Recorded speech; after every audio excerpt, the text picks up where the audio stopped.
ಎಲ್ರಿಗೂ ನಮಸ್ಕಾರ. Welcome to my YouTube channel. ನಾನು ಅನ್ನಪೂರ್ಣ.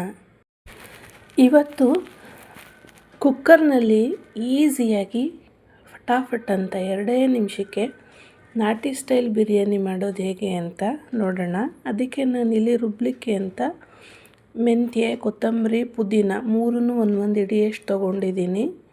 ಸ್ವಲ್ಪ ಹಸಿರು ಮೆಣಸಿನ್ಕಾಯಿ ನಿಮಗೆ ಖಾರಕ್ಕೆ ಎಷ್ಟು ಬೇಕಷ್ಟು, ಶುಂಠಿ, ಬೆಳ್ಳುಳ್ಳಿ ಮತ್ತು ಸ್ಪೈಸಸ್ಸು ಮೆಣಸು, ಚಕ್ಕೆ, ಲವಂಗ, ಏಲಕ್ಕಿಕಾಯಿ, ಸ್ಟಾರ್ ಹೂವು, ಜಾಪತ್ರೆ, ಜಾಯಿಕಾಯಿ ಎಲ್ಲನೂ ತೊಗೊಂಡಿದ್ದೀನಿ. ಮತ್ತು ಕಲ್ಲು ಎಲ್ಲನೂ ಸ್ವಲ್ಪ ತೊಗೊಂಡಿದ್ದೀನಿ.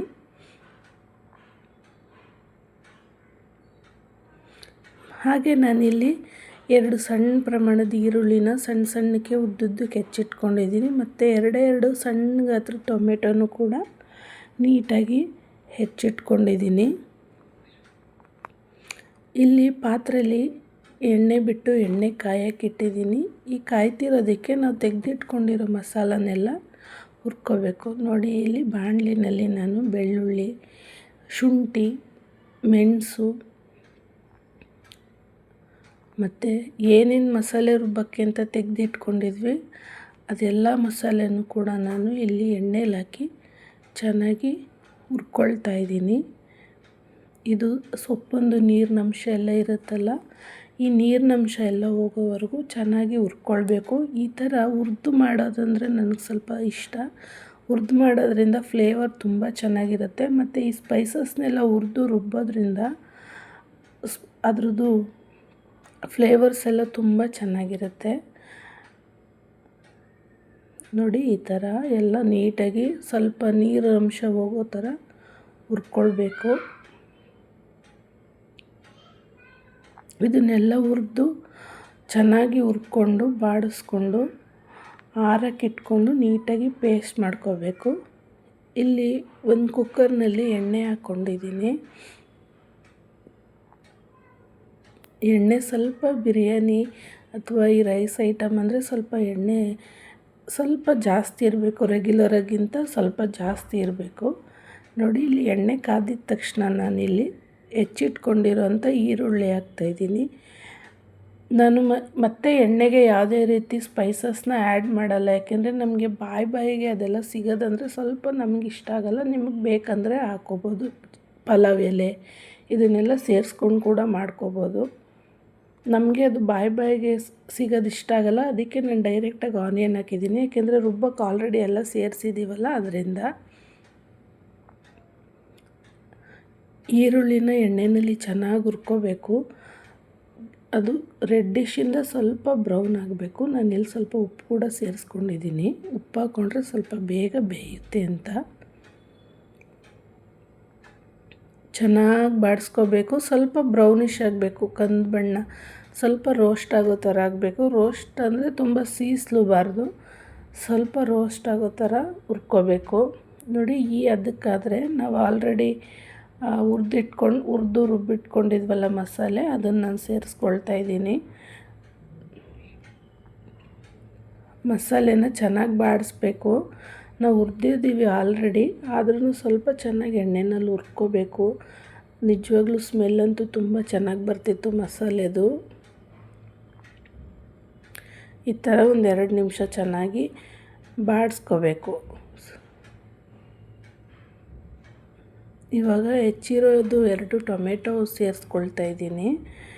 ಟೊಮೆಟೊನೂ ಕೂಡ ಚೆನ್ನಾಗಿ ಅದರಲ್ಲಿ ಮಸಾಲೆಯಲ್ಲಿ ಹೊಂದ್ಕೊಂಡು 2 ನಿಮಿಷ ಚೆನ್ನಾಗಿ ಹುರ್ಕೋಬೇಕು.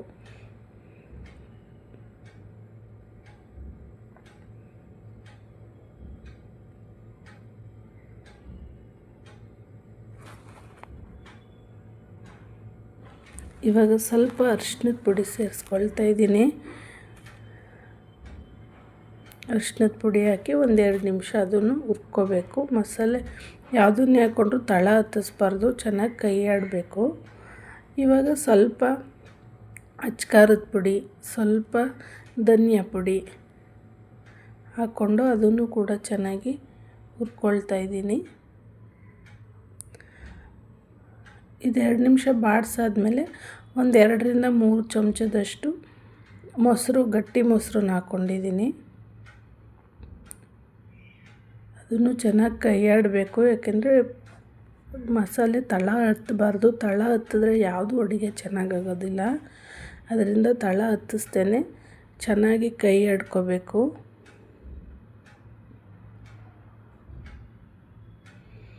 ಈ ಹಂತದಲ್ಲಿ ನಾನು ಸ್ವಲ್ಪ ಉಪ್ಪನ್ನು ಸೇರಿಸ್ಕೊಳ್ತಾ ಇದ್ದೀನಿ. ಉಪ್ಪು ನಿಮ್ಗೆ ಮಸಾಲೆ ನೋಡಿಕೊಂಡು ರುಚಿಗೆ ಎಷ್ಟು ಬೇಕು ಹಾಕ್ಕೊಳ್ತಾ ಇದ್ದೀನಿ. ನೀವು ಉಪ್ಪು ಖಾರ ಎಲ್ಲ ನಿಮ್ಮ ರುಚಿ, ನಿಮಗೆ ಎಷ್ಟು ಬೇಕು ಜಾಸ್ತಿ ಕಡಿಮೆ ಏನು ಬೇಕಾದರೂ ಮಾಡ್ಕೊಳ್ಬೋದು. ನೋಡಿ ಈ ಥರ ಕೈ ಆಡಬೇಕು ಚೆನ್ನಾಗಿ. ಕೈ ಆಡಿದ್ಮೇಲೆ ನಾನಿಲ್ಲಿ ಸುಮಾರು ಒಂದು ಮುಕ್ಕಾಲು ಕೆ ಜಿಯಷ್ಟು ಚಿಕನ್ ಆ್ಯಡ್ ಮಾಡ್ಕೊಳ್ತಾ ಇದ್ದೀನಿ. ನೀಟಾಗಿ ಚಿಕನ್ ಆಲ್ರೆಡಿ ನಾನು ತೊಳೆದು ವಾಶ್ ಮಾಡಿ ಇಟ್ಕೊಂಡಿದ್ದೆ. ಒಂದು ಮುಕ್ಕಾಲು ಕೆ ಜಿ ಅಷ್ಟು ಚಿಕನ್ನ ಆ್ಯಡ್ ಮಾಡಿದ್ದೀನಿ. ಅದನ್ನು ಚೆನ್ನಾಗಿ ಮಿಕ್ಸ್ ಮಾಡ್ಕೋಬೇಕು. ಮಸಾಲೆಯಲ್ಲಿ ಚಿಕನ್ನು ಎಲ್ಲ ಮಿಕ್ಸ್ ಆಗಬೇಕು ಚೆನ್ನಾಗಿ.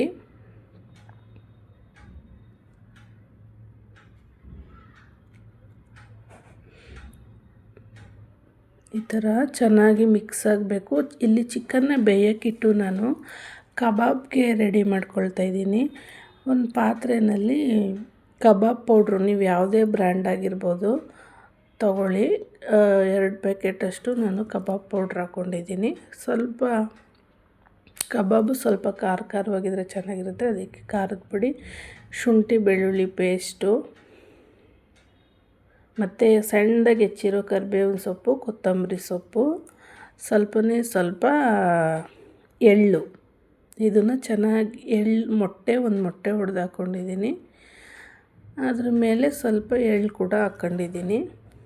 ನೋಡಿ ಈ ಥರ ನಾನು ಕೈಯಲ್ಲೇ ಮಿಕ್ಸ್ ಮಾಡ್ತೀನಿ. ನೀವು ಬೇಕಾದರೆ ಸ್ಪೂನಲ್ಲಿ ಮಾಡ್ಬೋದು. ಕೈಯಲ್ಲಿ ಮಾಡಿದ್ರೆ ತುಂಬ ಚೆನ್ನಾಗಿ ಮಿಕ್ಸ್ ಆಗುತ್ತೆ. ಚೆನ್ನಾಗಿ ಮಿಕ್ಸ್ ಮಾಡಬೇಕು ಮಸಾಲೆನ.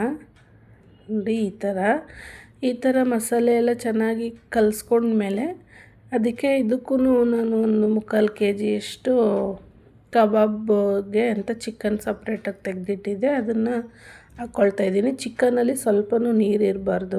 ನೀರಿದ್ರೆ ನೀರು ಬಿಟ್ಕೊಂಡ್ಬಿಡುತ್ತೆ. ಈ ಥರ ಮಸಾಲೆ ಚಿಕನ್ನಿಗೆ ಚೆನ್ನಾಗಿ ಹಿಡಿಬೇಕು, ಆ ಥರ ಕಲಿಸ್ಕೋಬೇಕು. ಕೈಯಲ್ಲೇ ಕಲಿಸ್ಕೊಳ್ತಾ ಇದ್ದೀನಿ. ನಾನು ಕೈಯಲ್ಲೇ ಸ್ವಲ್ಪ ಕಂಫರ್ಟು.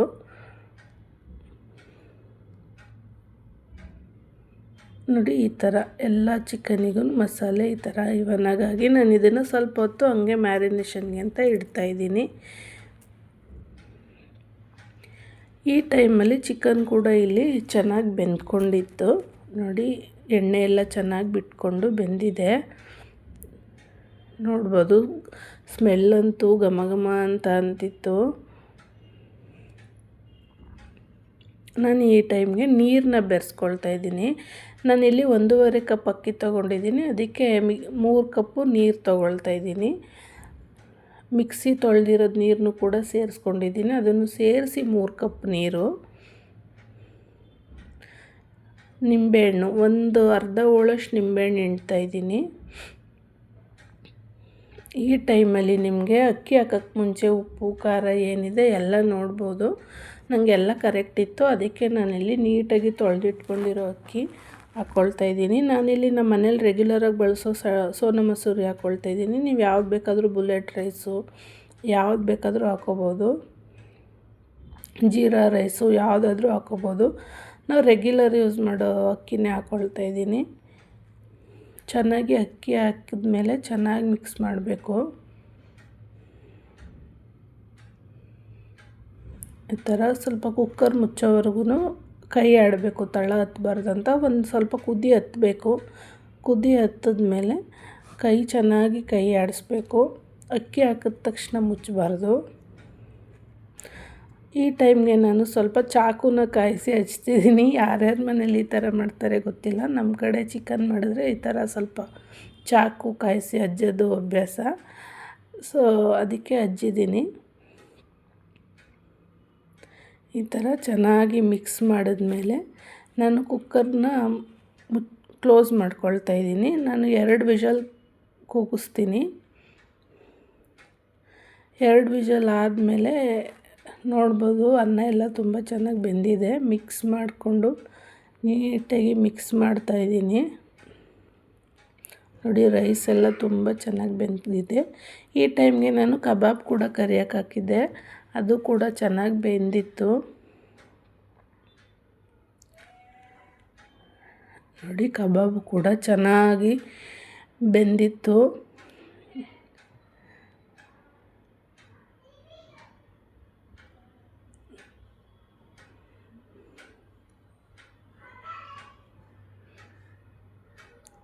ಈ ಕಡೆ ಕಬಾಬ್ ಕೂಡ ರೆಡಿ ಆಯಿತು. ಎಲ್ಲ ರೆಡಿ ಆದಮೇಲೆ ಇನ್ನೇನು ಊಟ ಮಾಡೋದೊಂದೇ ಬಾಕಿ. ನಾವು ಊಟ ಮಾಡೋ ಟೈಮಿಗೆ ಕರೆಕ್ಟಾಗಿ ಮಳೆ ಕೂಡ ಇತ್ತು.